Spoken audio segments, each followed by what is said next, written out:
hiɗen e o quartier kasapo e nder Kamsar. Rahim Camara ko tungarankejo yewnoɗo ha e leydi Tunisie so arti. Ko woni golle o ko fembugol e ko hertorɗo kadi wattugol courant. Heɓi duuɓi 16 gila o fuɗɗi ɗe mecce. Wi makko fewndo hande himo ninsi ko yahanno.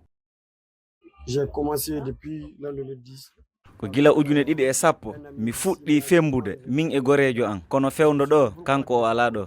Min kadi mi jokkiti golle ɗen sabu ko mecce ɗe mi hiɗi fota e ɗe mecce no wallitade lam fota, sabu ko min e nene an wondi fewndo ɗo, kono mi haajaka e wiugol yoɓe wallitolan. Ko min woni e wakkilanade hoore an. Projet an on ko fembugol, ko feere mi ronki. Si wona ɗum miɗo mari piiji ɗuɗuɗi ka hoore an. Miɗo wawi waɗude piiji buy ko hoore, wono loks, rasta, windugol binɗi ko hoore, waylugol sukundu, kono mi mara feere uddutugol salon.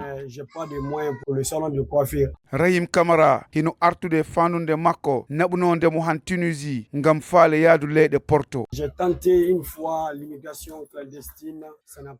Mi waɗuno tungaranke yagal nde wotere, kono gasani few. Hari miɗo mari millionji 7, sabu hari piiji ɗin ala yarude yeeso. Mi miiji yaltugol miñe goreɓe am ɓen, fi ittugol ɓewngure nden e tampere.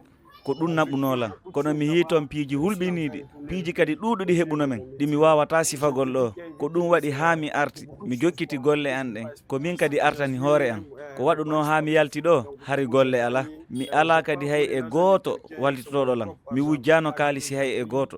Ko kaalisiji an mi yaari. Ko paris sportif mi fijuno mi fooli. Ko Conakry, Mali, Algérie, ha mi hewtoye Tunisie. Ko noon mi yaari. Kono koko talifo min e naɓunoɓe lamɓen min yewti hayde wotere min hiidali.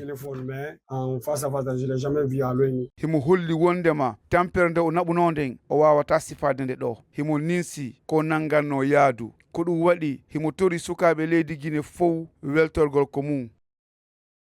Là où je suis comme ça, si je gagne les 8 000 comme ça, je vais faire un salon de coiffure. Fewndo ɗo si mi heɓi millionji 7, mi uddita e salon komi femba, komi hollata sukaɓe Guinée weltore ka mon. Hiɗen wawi heɓugol kaalisi ɗo, gollen fota, wota on waɗu ka hoore mon. Si tawi woni on hewti leyɗe Porto, gurdam mon ɗan waylike, wona non. Tout ce que je veux, c'est min komi faala hande ko wonnugol fembowo lolluɗo mo Guinée fof halata fi mum. Mi heɓa kadi salon fembirɗo lolluɗo. Je vais avoir un grand salon de coiffure. Ibrahima Sori Silla nodditeɗo Chamak hino irri wondema ko Rahim ɓuri wawude fembude e nder Kamsar. Ko o woni fembowo ɓuranɗo lan on, gila ko ɓuri duuɓi 10 himo fembude lan. Tuma o fembila wo, himɓe ɓen wowlay fi mum. Ko ɗum waɗi yontere kala mi aray fembagol ka makko, sabu ko kanko ɓuri wawde fembugol e nder Kamsar fuu. Annitine wondema sukaɓe tungarankeɓe ɗuɗuɓe yiltaɓe walla artaɓe hoore mum hino heewi leydi Kamsar.